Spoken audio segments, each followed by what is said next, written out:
Thank you, Chairman Doyle. My questions are of Mr. Zuckerberg and Mr. Pichai, but I just want to say, after listening to the two of your testimony, you definitely give the impression that you don't think that you're actively in any way promoting this misinformation and extremism. And I totally disagree with that. You're not passive bystanders. You're not, nonprofits or religious organizations that are trying to do a good job for humanity. You're making money. And the point we're trying to make today, or at least I am, is that when you spread this information, actual misinformation, extremism, actively promote it and amplify it, you do it because you make more money. And so I kind of deny the basic premise of what you said. But let me get to the questions.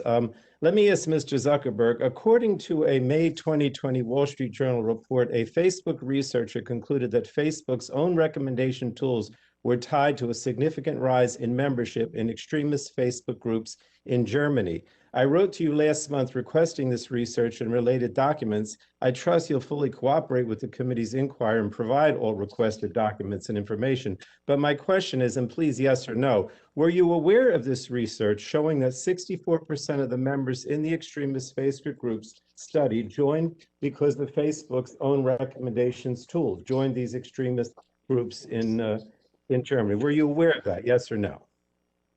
Congressman, this is something that we study because we want to make sure our products improve. But I'm just asking whether you were aware of it. It's a simple question, yes or no. Were you aware of it? That's all I'm asking. Were you aware of this? Aware at what time? After we studied that? I just asked if you were aware of it, Mr. Zuckerberg, yes or no. If not, I'm going to assume that the answer is yes. Okay. Congressman, I've seen the study. It was about a content leading up to the German election, and we've since made changes to the platform. Question, which relates to that. You said yes. Okay. The troubling research I mentioned demonstrates that Facebook was not simply allowing disinformation and extremism to spread, it actively amplified it and spread it. This is my point.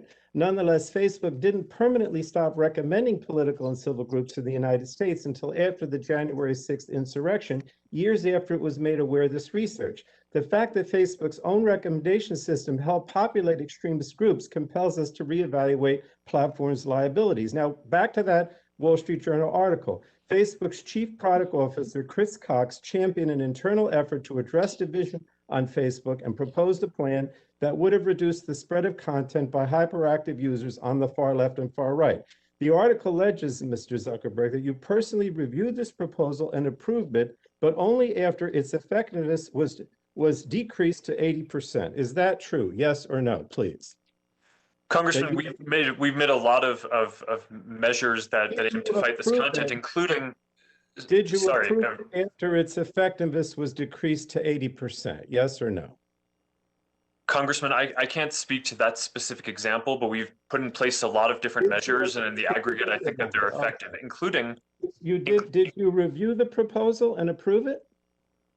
Congressman, we do a lot of work in this area, and I review a lot of proposals, and we've moved forward on a lot of steps. It's not a difficult question. I'm just asking if you reviewed this internal proposal and you approved it. And you won't even answer that. I don't. It's so easy to answer that question. It's very specific. All right, you won't answer, right? Yes or no?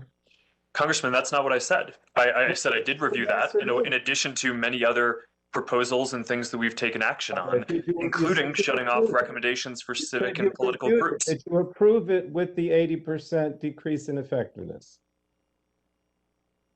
Congressman, I don't remember that specifically, but we've taken a number of different steps on this. Let me go to Mr. Pichai. Mr. Pichai, according to the New York Times, YouTube's recommendation algorithm is responsible for more than 70% of the time users spend on YouTube. In fact, a former design ethicist at Google was quoted as saying, "If I'm YouTube and I want you to watch more, I'm always going to steer you towards Crazy Town." Mr. Pichai, is YouTube's recommendation algorithm designed to encourage users to stay on the site? Yes or no? Is it designed to encourage users to stay on the site? Yes or no? Content responsibilities are #1 goal, so that trumps everything. So I'm only asking, very simple, whether your YouTube's recommendation algorithm is designed to encourage users to stay on the site. Simple question, yes or no? That's not the sole goal, Congressman. That but it is one of the goals. So the answer is yes. Okay. So the bottom line is, simply put, your company's bottom line compel you to amplify extremist and dangerous content. You're not bystanders. And what happens online doesn't stay online. It has real world consequences. That's why Congress has to act, because you're not bystanders. You're encouraging this stuff. Thank you, Mr. Chairman. Gentleman's time is